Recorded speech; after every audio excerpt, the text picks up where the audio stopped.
to English. Now, you might notice on our board already the writing is done, but it doesn't quite make sense because there's gaps here, there, and everywhere. And that's because we're going to change these sentences. We're going to fill those gaps with our skill for today. Now, what is our skill for today? Our skill for today is using time connectives, which is very closely related to something we've already done, which was when we looked at our adverbials. Yeah, because an adverbial, remember, can tell us when, where, why, or how something happened. Well, that when something happened is also known as a time connective.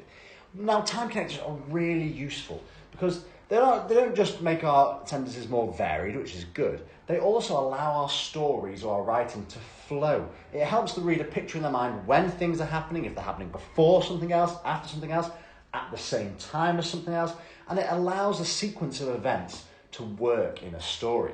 So let's have a look at the short story we have written. Yeah, it's a follow-up story basically of that cat we talked about a few weeks ago, whose name we've forgotten. So a few weeks ago, a month and a half ago. Was it? Yeah. Wow, well, if you can remember the name of that cat, please tell us, because we've forgotten and we couldn't be bothered looking. Put it in the comments below. What was the name of that cat in a suit? So we had a meeting on the M62 services. Somewhere like that, yeah. So we've got the cat made it to the meeting. Good. His boss had some great news for him. Brilliant. He said he was getting a pay rise. What a great story. It's all right, isn't it? But we could give more detail about when these things were happening by using our time connectives. If we also think all the way back to our adverbials lesson, we show you how you can add adverbials at the start of sentences, in the middle of sentences, at the end of sentences. And because time connectives are a type of adverbial, we can do the same. So let's have a look at doing those exact things with these sentences. Let's start at the end of the sentence, because that's normally the easiest place to put a time connective. So, the cat made it to the meeting, well, when? Let's say, just in time.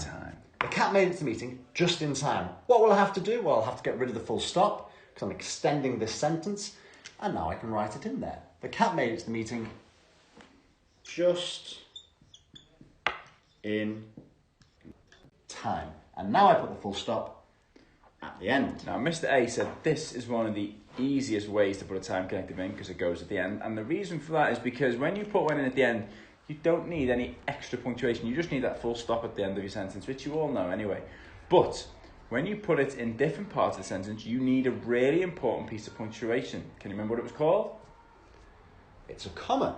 So let's put it at the start of the sentence, because when you put it at the start of a sentence, you're going to need at least one comma.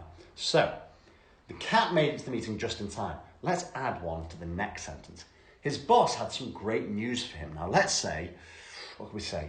I'll go with when he got there. When he got there. When. That's a very clear time connective because it says when.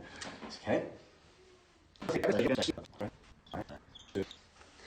Okay, so I've put it in at the start when he got there, and I've got rid of that capital H because the his is no longer the start of our sentence. The when, that W is the start of our sentence, so that's my capital letter. When he got there, his boss had some great news for him. But I need to put a comma in there because our main sentence is still, his boss had some great news for him. This part, when he got there, that doesn't make sense on its own. I couldn't just say when he got there and finish the sentence there. It won't make sense. We call that a subordinate clause, okay, because it's given us some extra information about the main part of our sentence, the main clause. So how we separate those two to show that one of them is the main part of our sentence and the other one is just extra information is we use that comma. So when he got there needs to be separated with a comma. It's a brief pause. When he got there, his boss had some great news for him. So we put one at the end where we didn't need a comma. We put one at the start where we did need a comma. Can we put one in the middle? Well, there's a big clue if you look at this sentence that we've left a nice big gap for us to put one in. And we are going to put one in. He said he was getting a pay rise. Well, if we put one in the middle, I think we could say something like he said... Now, when did he say it? After clearing his throat. That puts a nice image in my head because I can now picture and then he says something.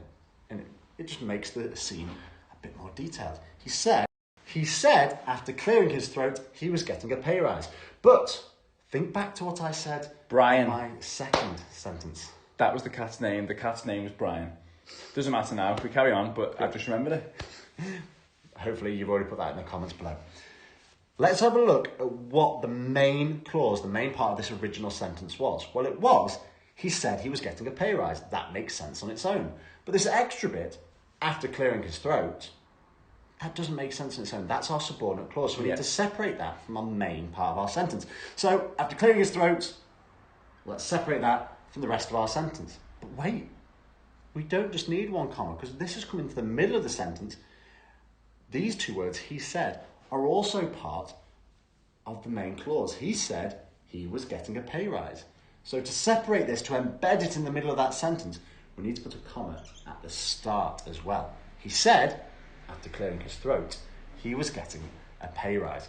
So there's 3 ways of using time connectives there. And what you can see now from our story is we've just given a much clearer picture of what is actually happening in this story. We know that the cat made it, but just in time, so it was close. We know that his boss told him some great news pretty much straight away, because it says when he got there, he didn't wait. And then we said, the boss realised it was important. He wanted to clear his throat before he made the announcement. Yeah, you don't want to like cough or splutter. No. They wanted the news to be clear. Yes. So your task involves loads of time connectors, adding them in, spotting them, and there's a little challenge involving your stories from last week that you can have a go at. I want to see pictures of you, or hear maybe you verbally reading out some time connectives and showing us where those pauses go in if you've put them at the start or in the middle of your sentences. That's all for English. We'll see you later.